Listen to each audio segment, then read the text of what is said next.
Are you filling your bucket? If you're impatient, burnt out, irritable, you might not be. In order to lead effectively, you need to fill your own bucket. One of the things we often do as dads is spend so much time involved at work and with our family that our own personal needs get overly sacrificed.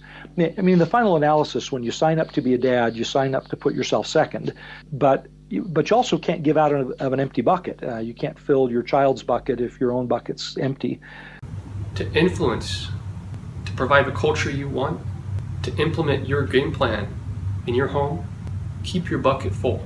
In the next video, we're going to talk to Dad Larry Hagner, Professor Larry Hagner. He's going to talk about, as dads, how we can provide patience. Patience is the number one thing I hear every dad wants more of. But the big question is, how do I get more patience? How do I do that? The first step is really being aware of what patience is and how we're affected by it. And basically, here's how patience works. When you're a man and your patience is tested, a lot of times that patience is tested through external factors. So there's two different types that affect our patience. There's external and there's internal. The external factors are, I'm having a hard day at work. I'm stressed out at work. I've got all these deadlines. I'm maxed out at work. My kids are misbehaving. The relationship with my spouse is strained. I mean, the internal is what really kind of eats away at us. The internal is that voice, and I'm sure you've heard it. I've heard it. I still hear it almost every day. I've just learned to calm it down. That voice is, be a man. You should be able to handle this. Aren't you strong enough to handle this? You should have more patience. Why aren't you enjoying your journey as a father? You should be. And it's like all this guilt and, tearing yourself down and shame that we as men, we do it so quietly. Number one, knowing you're not alone and knowing how to calm that voice. A lot of times our level of patience is directly correlated with how burnt out we are, how maxed out we are. So a lot of times we as men, we do a bad job of taking care of ourselves because we feel self-care is selfish.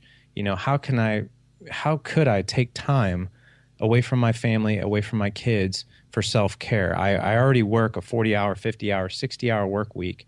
What does self-care look like? And I can guarantee you what self-care is taking 30 minutes to 60 minutes every day and disconnecting and doing something for yourself. And again, I know that sounds completely selfish, but it isn't. You're actually doing the people around you who are most important to you a huge service by actually doing something for yourself to disconnect, to show up bigger and better for those people, and to get yourself more patience. And let me give you an example. One of the things that I use, it's my go-to vice. It's the thing that I have to do on a daily basis, and that's exercise. And it can be anything. It can be running. It can be working out in the gym. It could be just going for a walk for 30 minutes. And what that really looks like is I don't answer my phone. I don't return an email.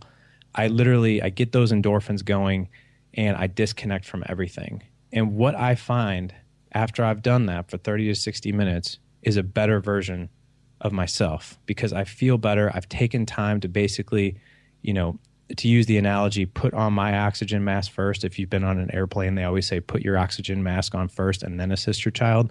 It's the exact same thing. And a lot of times it doesn't have to be exercise. It could be something that you do for 30 to 60 minutes of it every day that you don't answer to anyone and you disconnect and you literally just do something that fills you up. In order to show up as the best version of ourselves, it's literally doing something for ourselves that makes us a better us. Because if we're not a better us, then we're not going to be a better father. Being a better us, being a better dad is just a byproduct of that. I liked how Larry talked about taking 30 minutes a day at least to disconnect, have a little you time. We all need that. I know I do. And you can show up bigger and better for your family if you take time for yourself. You have to provide all of your needs.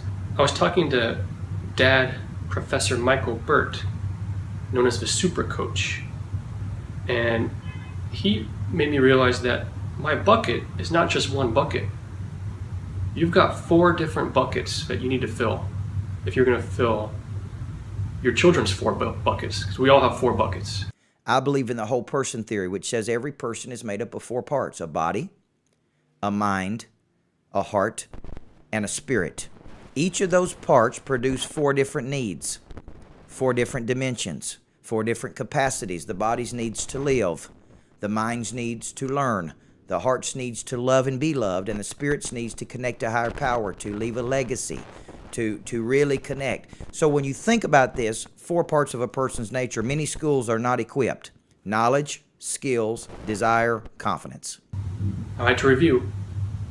Bucket 1, your body. You've got to live. Bucket 2, your mind. You've got to learn. Bucket 3, your heart. You've got to love. Bucket 4, your spirit. You've got to connect to a higher power, to leave a legacy. So my question to you is, each of those buckets, take a few minutes and think about how you're filling them. And how are you filling your kids' buckets? Fill your own bucket first, and then you can think about how to fill your family's buckets.